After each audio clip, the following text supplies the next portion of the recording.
Hi guys, welcome to my YouTube channel. I've decided to make a YouTube because I'm like really nerdy and I want to be able to express my knowledge, fun facts, theories, reviews about different projects from upcoming, far future, from the past, everything. I want to be able to express all that. I'm like a really big Marvel fan, if you can't already tell with the background. DC, Star Wars, anything nerdy, I'm on it. I am. I collect comics, collectibles, you name it. But today, to start my YouTube off, I thought what better way to do that than to talk about a spoiler review about the new Marvel Studios movie, Guardians of the Galaxy. And so today I'm just going to talk about my review on that, the post-credit scene, the end credit scene, and just like little fun facts that I found enjoyable throughout the movie. So, spoiler warning ahead, because I will be talking about major spoilers from the movie. So if you haven't seen the movie already, what are you doing? Go watch it. So I went watching Guardians of the Galaxy Volume 3 about 2 days ago, on Wednesday the 3rd, rather than Friday the 5th, as in the UK it came out a bit early, and I'm from Manchester, so when I went into the cinemas to watch it, I can't describe how I was feeling. I was scared, I was nervous, panicking, because the Guardians have been my favourite group of whatever you want to call them, people, animals, whatever. And when I found out that James Gunn was making a live action movie of the Guardians, I was so excited because Rocket was my favourite. And when James Gunn revealed that the third installment of the franchise was going to be about Rocket's backstory, that's when I started to spiral, because I knew about Rocket's backstory with the high evolutionary and everything that's going to happen, and the trailers, how they tricked you into believing that Rocket was going to die, or that one of the Guardians was going to die. Like, thankfully, none of them did, but there was a few close calls. My personal rating for the actual movie itself is a 9 out of 10, and I'll explain why now.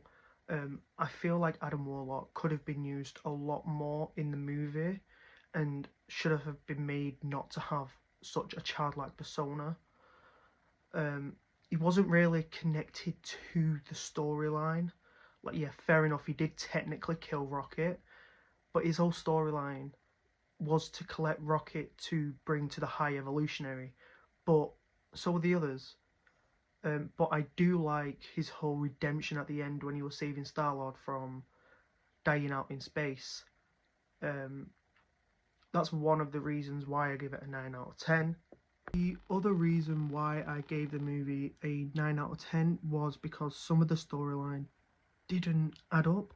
For example, with Star-Lord, he had always had his helmet and his feet thrusters since Guardians of the Galaxy Volume 1 to Thor Love and Thunder, but I don't understand why he didn't have them in the third installment of the franchise. Like, the whole near-death scene could have been avoided if he had them, but I feel like James Gunn kept it in the movie for a redemption for Adam Warlock. Some little fun details that I found enjoyable throughout the movie was when Groot decided to say that I love you guys.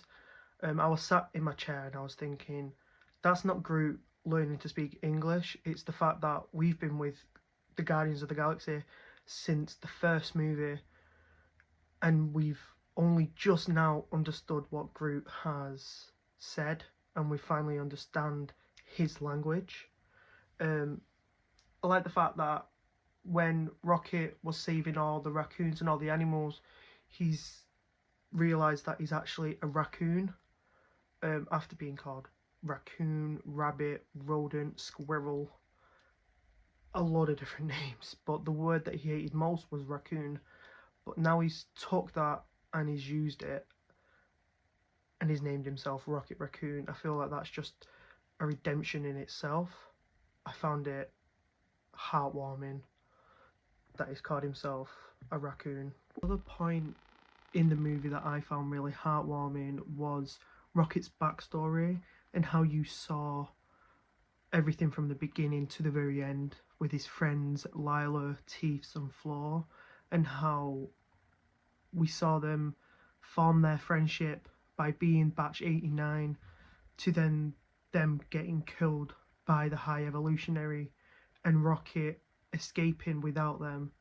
I found it heartwarming and heart-wrenching. Also when Lila, Floor and Teefs greet Rocket when he technically died, saying that she's been flying with his friends, and when he asks if he can come, she says of course, but then says you're not ready yet, and then he gets flown back into his body where Star-Lord and Groot just give him like a big hug, and then when he speaks on the radio and Mantis saying we love you, and that's one of the many parts of the movie that had me sobbing my eyes out. Another point in the movie which was my absolute favourite was the hallway scene, where it started off in slow motion and you've got all the Guardians in one place fighting in the hallway. I just found it so, I want to say moving, but I don't think that's the right word for it. Just where it's all the Guardians all together for like one last big fight, and it was just incredible to witness that. Throughout the Guardians of the Galaxy Volume 3, we learn about Rocket's backstory with the High Evolutionary Herbert Wyndham, and about how he experimented on him and how he created Rocket from being a raccoon to being the genius that he is now.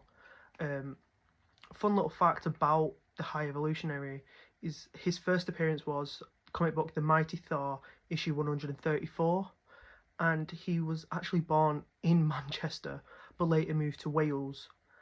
He was a student at Oxford University, where he was given the secret of unlocking genetic codes off an Inhuman, which then led to him being expelled from university.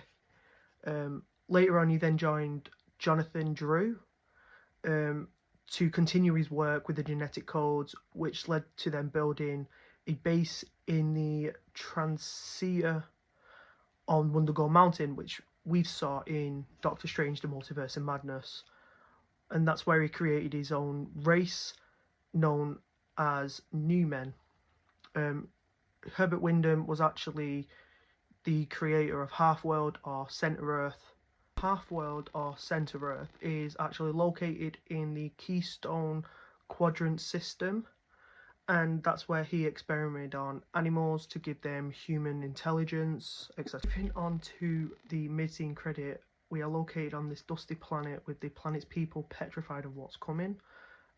We have the new Guardians sat on a boulder talking about their favourite music, the music artists, and the new Guardians are Rocket Raccoon, who is the new captain of the Guardians. We have Groot, who is actually the boulder that they're sitting on, as he is massive, and I'm guessing he's King Groot or Alpha Groot. I'm not 100% sure. I'm pretty sure they're the same thing. We've got Cosmo the Space Dog. We've got Kraglin, who's now mastered the arrow that Yondu gave to him after he passed in Volume 2. We've got Adam Warlock, and we've got Phyla-Vell.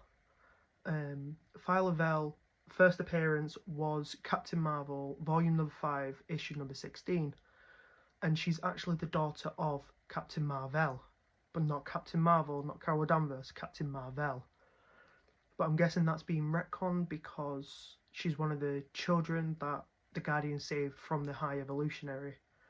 But just before they go and attack these creatures that are coming, Rocket decides to put on Come and Get Your Love by Redbone, which is the first song that we hear in Guardians Volume number 1. And I think that's just a touching, heartwarming thing that James Gunn put in the movie. Moving on to the end scene credit, we are on planet Earth with Peter Quill and his grandpa Jason Quill. They sat down having breakfast while moaning about everyday life. And I find that touching, as Peter Quill always avoided going back to planet Earth as the whole trauma that happened to him. And I just feel like it's a touching remark that he's conquered his trauma and he's gone back to planet Earth. And where it says the legendary Star-Lord will return, I'm guessing that means that we will eventually see Star-Lord back, maybe in Kang Dynasty or Secret Wars, to fight alongside the new Guardians. Thank you so much, guys, for watching my review of Guardians of the Galaxy Volume 3. And I'm sorry it's only a short video, but I am new to this, and I promise in the future I will get better at making these videos. Make sure to follow me on TikTok, Instagram and Twitter, all in my description on my channel. Make sure to like, subscribe, and I'll see you guys soon. Thank you.